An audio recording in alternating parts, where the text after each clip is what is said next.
नमस्कार दोस्तों, मैं विकास कुमार आप सभी का मेरे इस YouTube चैनल पर स्वागत करता हूं। दोस्तों, मैंने जो लास्ट वीडियो बनाया था उसमें आपको 5 काफ़ी अच्छे बिजनेस आइडियाज़ के बारे में बताया था जो आप लॉकडाउन खुलने के बाद झारखंड में कर सकते हैं। मेरा यह जो वीडियो है उसी वीडियो के क्रम में है। इस वीडियो में उन्हीं 5 बिजनेस आइडियाज में से एक बिजनेस आइडिया जो कि फूड ट्रक का है उसके बारे में मैं आपको डिटेल में बताऊंगा। अगर आप ये बिजनेस करना चाहते हैं तो मेरे इस वीडियो को शुरू से लेकर के आखिरी तक ध्यान से देखें, सुने, समझें। मुझे उम्मीद है कि यह वीडियो अगर आप ये बिजनेस करना चाहते हैं, फूड ट्रक का बिजनेस अगर आप करना चाहते हैं तो आपके लिए काफी हेल्पफुल होगा।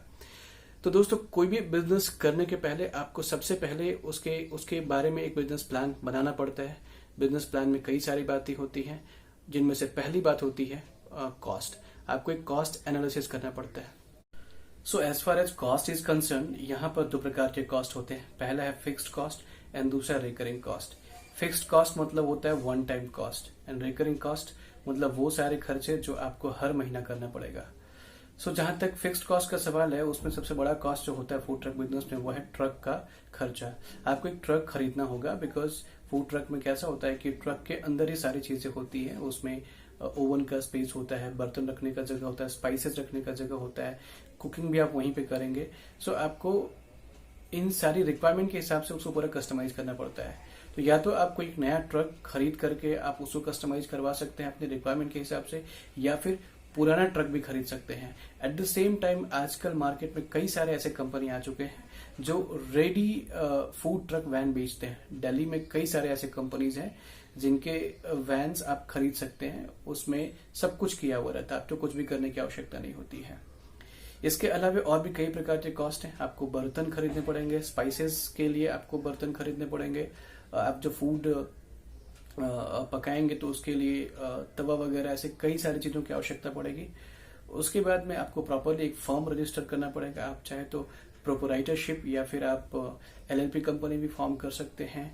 पैन कार्ड चाहिए होगा, बैंक अकाउंट चाहिए होगा, पेटीएम और कई सारे ऐसे जो डिजिटल पेमेंट एप्स हैं वहां पर आपको रजिस्ट्रेशन करवाना पड़ेगा। उसके भी कुछ नॉमिनल खर्चे होते होंगे, तो वो भी आपको one time as a cost count करके चलना पड़ेगा। इसके अलावा आपको FSSAI लाइसेंस लेना पड़ेगा, ट्रेड लाइसेंस लेना पड़ेगा, आपको लेबर लाइसेंस लेना पड़ेगा, RTO लाइसेंस लेना पड़ेगा। ऐसे कई सारे लीगल एस्पेक्ट्स हैं जिसके लिए कुछ खर्चे होते, कुछ फीस होती है जो वन टाइम होता है।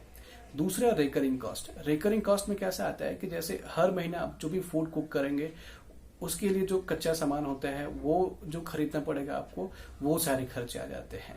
फिर जैसे स्टाफ की सैलरी हो गई, फिर म्यूनिसिपल टैक्स हो गया, तो ये सारे खर्चे जो हैं वो आप रिकरिंग खर्चे में काउंट करके चल सकते हैं। अगर आप इस बिजनेस को काफी प्रोफेशनली कॉर्पोरेट स्टाइल में अगर करना चाहते हैं, आप जैसे कई सारे जो इवेंट्स होते हैं, शादी होती है या कई प्रकार के इवेंट्स होते हैं, वहां से भी अगर आप ऑर्डर लेना चाहते हैं तो उसके लिए कैसा है कि आपको एक प्रॉपर आपका कंपनी का लोगो बना करके आपको एक प्रॉपर विजिटिंग कार्ड बनाना पड़ेगा। अपना खुद का एक वेबसाइट बना लीजिए, खुद का एक कस्टमाइज्ड ईमेल आईडी आप रखिए, आपका खुद का फेसबुक पेज, हालांकि फेसबुक पेज में कुछ खर्चा नहीं होता, वो फ्री ऑफ कॉस्ट अवेलेबल रहता है।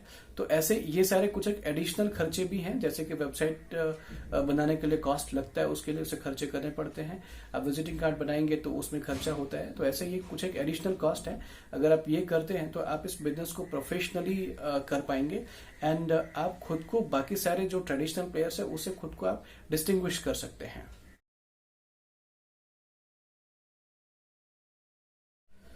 अब मैं लोकेशन के बारे में चर्चा करूंगा। Location is very important. आखिर यह बिजनेस आप कैसे लोकेशन में करें जहां पर आपको बिजनेस मिले। तो आपको यह बात ध्यान में रखने की जरूरत है कि इस बिजनेस को वैसे जगह में करें जहां पे, जैसे अगर मैं झारखंड की बात करूं, झारखंड में जैसे बड़े शहर हैं, रांची है, जमशेदपुर, धनबाद, बोकारो, हजारीबाग, गिरिडीह, ऐसे जो बड़े जगह है आप वहां पे इस बिजनेस को कर सकते हैं। एट द सेम टाइम अगर आप कहीं गांव में रहते हैं या फिर कोई ब्लॉक लेवल का जगह अगर आप वहां पे रहते हैं तो वहां भी जैसे ब्लॉक लेवल का जो जगह होता है वहां पे जाकर के आप ये बिजनेस कर सकते हैं। वहां पे अपना फूड ट्रक रोज शाम को या एक स्पेसिफिक टाइम में आप लगा सकते हैं। तो आपको लोकेशन वैसा चूज करना है जहां पे आप जो बिजनेस कॉन्सेप्ट फूड ट्रक में लेकर के आएंगे उस फूड का उस लोकेशन में रिक्वायरमेंट होनी चाहिए, लोग वहां पे बाहर खाने के लिए निकलते हों। इन सारी बातों को आपको ध्यान में रखना पड़ेगा। आप किसी कोई गार्डन है वहां पे लगा सकते हैं, या फिर कोई ऐसा पब्लिक प्लेस है जहां पे लोग घूमने टहलने आते हैं, वैसे जगहों पर आप लगा सकते हैं। सो लोकेशन इज वेरी इंपॉर्टेंट। किसी भी बिजनेस आइडिया के लिए, किसी भी बिजनेस आइडिया को सफल होने के लिए उसका लोकेशन बहुत ही इंपॉर्टेंट होता है। सो प्रॉपर सर्वे करें एंड काफी ध्यान देने के बाद में आप लोकेशन चूज करें।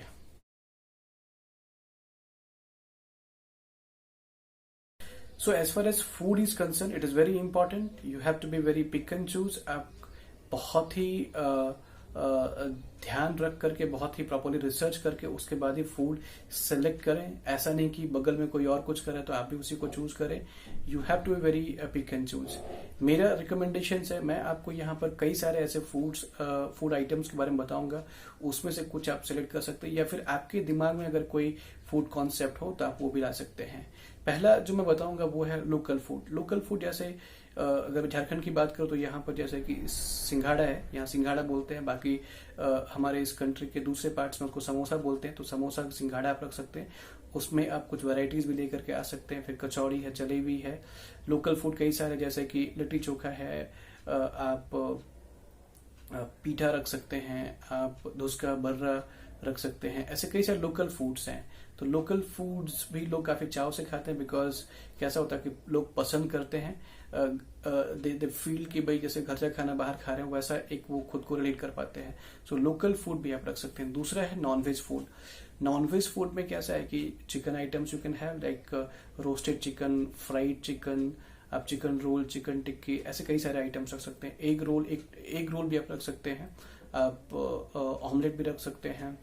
साउथ इंडियन फूड जैसे कि इडली है, डोसा है, उत्तपम है, ये भी लोग काफी चाव से खाते हैं। साउथ इंडियन फूड्स काफी टेस्टी होते हैं, at the same time digestion में प्रॉब्लम नहीं होता है। सो आप साउथ इंडियन फूड भी रख सकते हैं। एंड स्पेसिफिक टाइम में जैसे कि इवनिंग में, डिनर के टाइम में आप इसको अगर कहीं पे लगाते हैं तो काफी चलेगा आपका यह बिजनेस। इसके अलावा जैसे कि आप टी स्टॉल भी कर सकते हैं। टी है, चाय है, कॉफी है, आइस कॉफी है, कोल्ड कॉफी है, फिर आप पिज्जा एंड बर्गर भी रख सकते हैं। तो ये सारे जो मैंने कुछ एक फूड कॉन्सेप्ट बताया आपको, इनमें से कुछ आप चूज कर करके खुद को स्पेशलाइज कर सकते हैं। एट द सेम टाइम आपके दिमाग में भी अगर कोई स्पेसिफिक फूड कॉन्सेप्ट हो तो वो भी आप करें तो ज्यादा अच्छा होगा, बिकॉज उसमें आपको एक कॉन्फिडेंस होगा एंड आपको उसमें एक पकड़ होगी, तो आप वो भी कर सकते हैं। दोस्तों, जब भी आप खाने पीने का कोई भी बिजनेस करें तो आपको क्वालिटी एंड कस्टमर सर्विस का बहुत ध्यान रखना है। क्वालिटी में कई सारी चीजें आती हैं, जैसे आपको कभी भी क्लीनलीनेस के साथ में कॉम्प्रोमाइज नहीं करना चाहिए। कोई भी कस्टमर एक बार आपके स्टॉल पर आता है, आपका खाना खाता है, खाना टेस्टी अच्छा लगता है, but at the same time वो कस्टमर दोबारा आए, उसके लिए आपको एक और चीज को बहुत ध्यान में रखना पड़ेगा, और वो है क्लीनलीनेस। आपको साफ सफाई का बहुत ध्यान रखना पड़ेगा। आपका जो खाना है वो प्रॉपर आप हाइजीनिक तरीके से बनाएं। एट द सेम टाइम जो आपके स्टाफ हैं वो क्लीन होने चाहिए, बर्तन क्लीन होना चाहिए, आप जिस तरीके से सर्विस करते हैं, सर्विस देते हैं, वो सब प्रॉपरली होना चाहिए एंड साफ सुथरा होना चाहिए। That's very important. उस चीज से कभी कॉम्प्रोमाइज ना करें। आप पीने का पानी भी रखें, वो काफी साफ सुथरा होना चाहिए, ड्रिंकेबल होना चाहिए। कोशिश करें अगर आप जैसे पैक्ड बॉटल जो आते हैं आजकल, तो स्मॉल पानी का बॉटल भी आता है, वो अगर आप रखें तो ज्यादा अच्छा होगा। तो उसमें क्या है कि पानी गंदा होने के चांसेस नहीं होंगे। So quality and customer service is very very important. आपको यह ध्यान रखना है कि कोई भी कस्टमर जो आपके दुकान में एक बार आता है वो दोबारा आपके दुकान में आए, उसको इतना अच्छा एम्बियंस आप प्रोवाइड करें कि वो दोबारा आपके दुकान में आए। एट द सेम टाइम वो अपने फ्रेंड्स, अपने फैमिली में से लोगों को रिकमेंड करें कि भाई अगर आप नेक्स्ट टाइम वहां जाते हो खाने के लिए तो पर्टिकुलर आपका जो स्टॉल है वहां पे जाएं, वहां पे खाना खाएं। तो इन सब चीजों को होने के लिए आपको कस्टमर सर्विस पे बहुत ध्यान रखना पड़ेगा। लास्ट एक जो पॉइंट मैं बताऊंगा आपको, बहुत ही इंपॉर्टेंट पॉइंट है, और वो है लॉन्ग टर्म स्ट्रेटेजी। अगर आप ये फूड ट्रक बिजनेस करना चाहते हैं तो आपको थोड़ी लॉन्ग टर्म विजन और लेकर के चलना है आपको, कि भाई आज अगर मान लो कि आपने कहीं पे एक स्टॉल खोला, आपने खुद का एक ब्रांड नेम एस्टैब्लिश किया, देन उसका नेक्स्ट स्टेप होता है कि उसको लेवरेज करना। आप एक फूड स्टॉल से दूसरा फूड स्टॉल, तीसरा फूड स्टॉल, ऐसे कई सारे फूड स्टॉल अलग अलग लोकेशंस पे ओपन कर सके। वो एक लॉन्ग टर्म विजन आपके दिमाग में होना चाहिए, बिकॉज आपके जितने स्टॉल्स होंगे उतना ही ज्यादा आपका बिजनेस का रेवेन्यू होगा। तो वो चीज कैसे कर सकते हैं, तो उसके लिए मैं एक यहाँ पे पॉइंट बताना चाहूंगा, और वो है कि आपका एक अच्छा digital presence and consistent marketing. तो कैसा है कि आपको अपना एक लॉन्ग टर्म अगर विजन आप लेकर के चलते हैं तो आपका खुद का एक पर्सनल वेबसाइट तो होना ही चाहिए, आपका खुद का एक ब्रांड नेम होना चाहिए। मैं रिक्वेस्ट करूंगा, रिकमेंड करूंगा कि आप ब्रांड नेम को प्रॉपरली ट्रेडमार्क भी करवा लें, सो दैट सेम नेम को कोई कॉपी ना कर पाए। So as far as long term strategy is concern, या फिर जो ब्रांड एक्सपेंशन की बात कर रहा हूं, उसमें आपको क्या करना है कि आप जब भी स्टॉल खोलें तो आप अपने ब्रांड नेम से एक फेसबुक पेज क्रिएट करें, इंस्टाग्राम पेज क्रिएट करें एंड यूट्यूब पे चैनल बना लें। एंड जैसे आप अपने स्टॉल पे एक टैबलेट रख सकते हैं, जो भी नए कस्टमर्स आते हैं उनसे आप रिक्वेस्ट करके आपका जो फेसबुक इंस्टाग्राम पेज है उसको आप फेसबुक पेज को लाइक करवा सकते हैं एंड इंस्टाग्राम पेज को फॉलो करवा सकते हैं, यूट्यूब चैनल को सब्सक्राइब करवा सकते हैं। सो आप ऐसा करके अपने नंबर ऑफ फॉलोअर्स डिजिटली बढ़ाएंगे।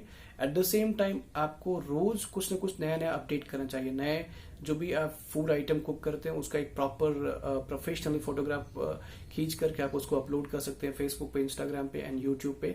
इवन आप कस्टमर का रिव्यू लेकर के यूट्यूब चैनल में डाल सकते हैं, सो दैट लोग आपके फूड स्टॉल के बारे में जाने, आपकी पॉपुलैरिटी हो, आपका जो फूड स्टॉल है उसके बारे में लोग जाने एंड आपको रिपीट कस्टमर्स मिले।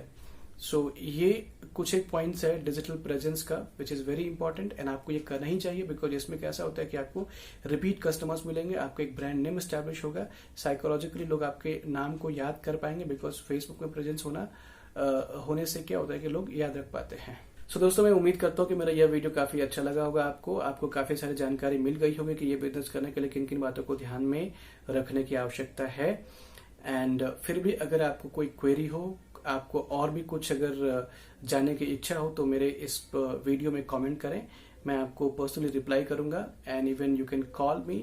मैं अपना मोबाइल नंबर भी इस वीडियो के डिस्क्रिप्शन में डाल करके रखता हूं, सो दैट आपको अगर कोई क्वेरी हो तो आप मुझे कॉल कर सकते हैं। एंड प्लीज इस वीडियो को लाइक करें, कमेंट बॉक्स में कमेंट करें, अपने फ्रेंड्स के साथ में शेयर करें जो इस बिजनेस को करना चाहते हो, या आपके रिलेटिव्स में कोई अगर इस बिजनेस फूड ट्रक बिजनेस को करना चाहते हो तो उनके साथ प्लीज शेयर करें एंड मेरे इस यूट्यूब चैनल को सब्सक्राइब करें, सो दैट नेक्स्ट टाइम मैं ऐसा ही कोई इंपॉर्टेंट वीडियो अगर अपलोड करता हूं तो आपको उसका नोटिफिकेशन मिले। Thank you so much.